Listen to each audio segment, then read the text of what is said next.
Takže priatelia, prišli sme do oblasti, ktorá sa volá Janardag, respektíve v preklade to znamená horiaca hora.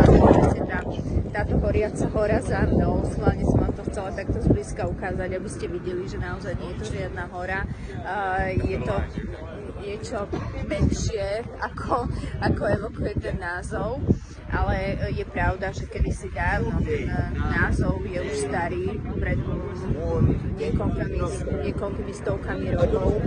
Ten oheň horel naozaj až hore a horela celá táto hora.